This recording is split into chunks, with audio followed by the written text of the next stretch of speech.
What if the thing that everyone says almost killed Doctor Who is the exact thing that could bring it roaring back? Does that even make sense?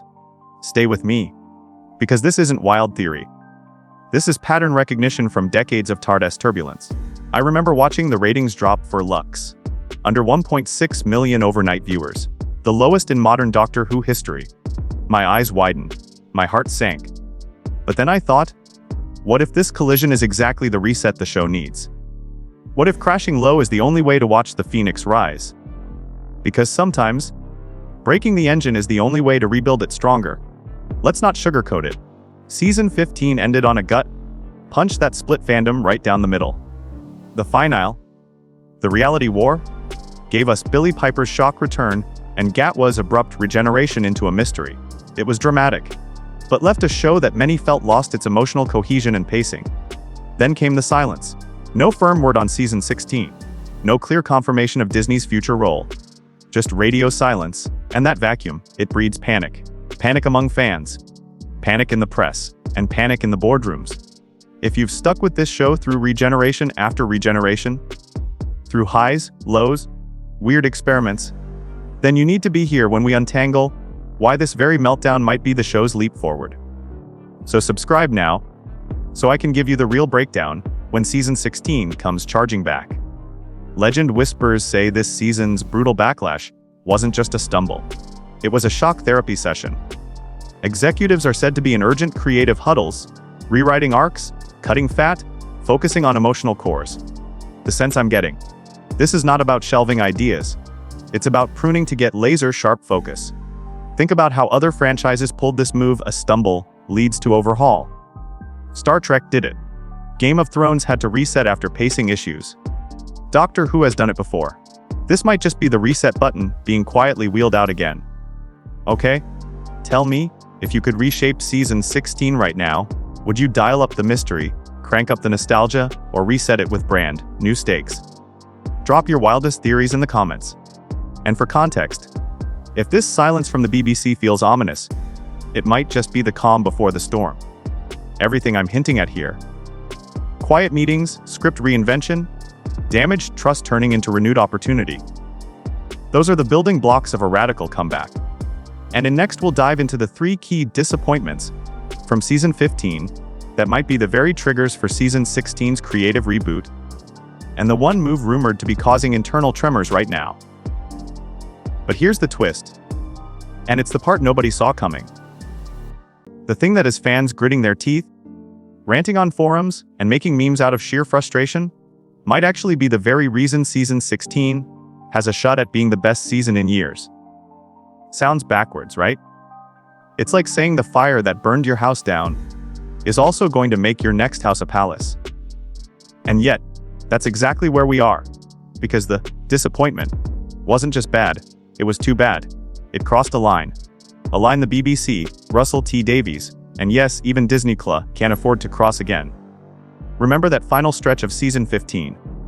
The messy pacing, the plot threads that went nowhere, the regeneration twist that landed like a thud instead of a cheer. Fans were promised emotional closure and got narrative whiplash. That's not just a stumble. That's the kind of creative misfire that sends shockwaves up the production chain. And if you think I'm exaggerating, think back to other shows that had a wake-up call season. Sherlock Series 4, Game of Thrones Season 8, The Witcher after Cavill's exit. In each case, the backlash was so intense, so loud, that the showrunners had to rethink the playbook. Doctor Who just had its own moment like that. Here's where it gets really interesting. There's a forbidden knowledge element to this story.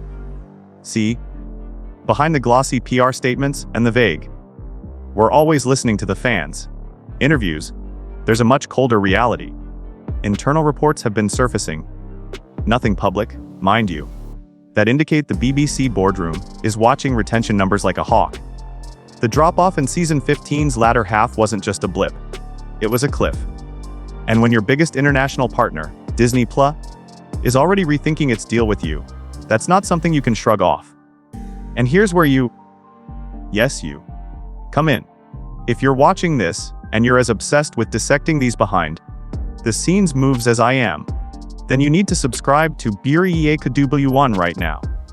Because the second this story moves, the second someone leaks a draft script or a new cast contract, I'll be on it before the BBC can even type.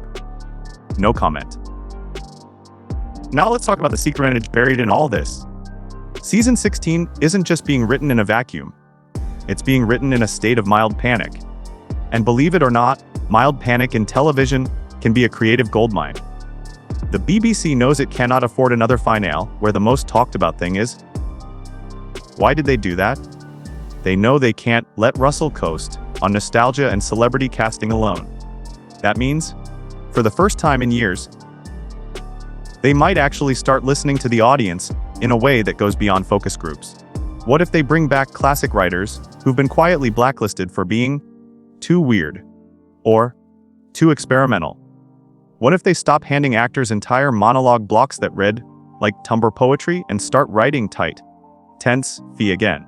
What if, and I know this sounds impossible, they actually commit to consequences? Imagine a doctor who makes a mistake in episode 2, and that mistake shapes the finale. It's the kind of storytelling we haven't had consistently since the Moffat years. Love him or hate him, the man played the long game. And now, in the aftermath of a messy regeneration and a backlash Disney can't ignore, the long game might be back on the table. You know what else is fascinating? The casting leaks, or rather, the absence of casting leaks. Doctor Who productions are notorious for accidental reveals. On location filming, extras spilling plot points, props left in plain sight. But for season 16, it's been locked down, sealed. Every insider I've spoken to says the same thing. There's a new secrecy protocol in place. And the only time a studio enforces that kind of secrecy is when the story's big swing actually matters. So now we're left with this strange paradox. The disappointment that almost broke the fandom might just be the fuel that makes the next season unforgettable. But that raises the biggest question of all. If the BBC and Russell have actually learned their lesson, what kind of show are we about to get? Are we on the verge of a bold new era, or a desperate overcorrection? And if you think the answer is obvious, let me remind you. This is Doctor Who, a series where the Master once turned the entire human race into himself just to mess with the Doctor. A series where the moon turned out to be an egg. A series where death isn't even permanent unless the writers say it is. We're entering uncharted waters. And the real secret, I think they want us to think they're playing it safe.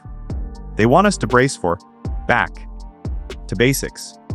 And then they're gonna slip in something so audacious, so risky, that it either saves the show or ends it completely. And here's the twist. The very thing that's made some fans lose faith in Doctor Who might be the thing that saves it. But let me back up, because if you're watching this far, you deserve the truth that the PR statements won't tell you. The disappointment. It's not just about a single bad scene or a misstep in dialogue. It's about trust. The regeneration reveal, the muddled tone, the feeling that the BBC is experimenting on the show while we watch, like it's a lab rat. And for a moment, even I thought maybe this is the endgame. Maybe we're watching the final chapter, the slow fade, out of a franchise that's been part of my life since I could fit inside a cardboard tar ice.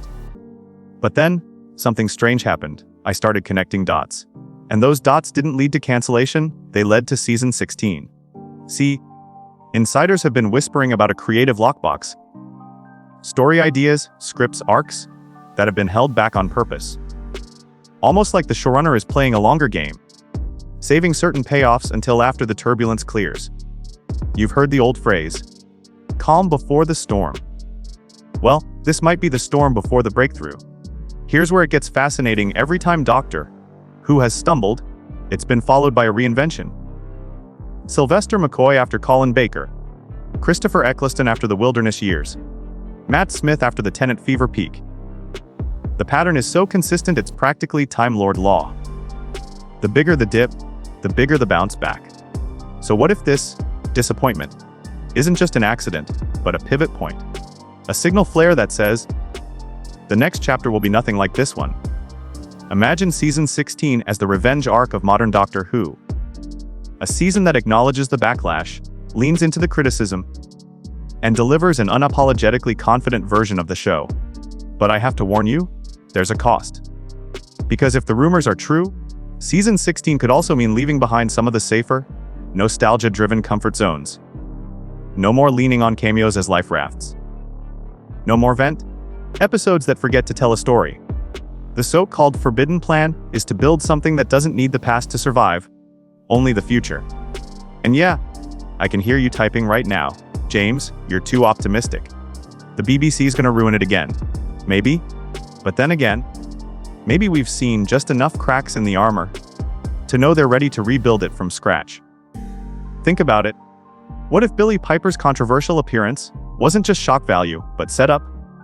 What if the UI spin-off delays aren't failure, but timing?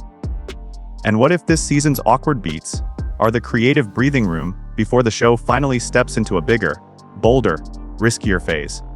I'll throw the question to you, because I want the comments section to be a war zone of theories. Do you believe Season 16 can turn the tide? Or do you think this was the final straw?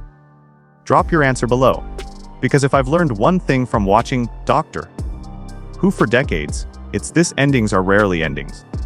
Sometimes they're just regeneration energy in disguise.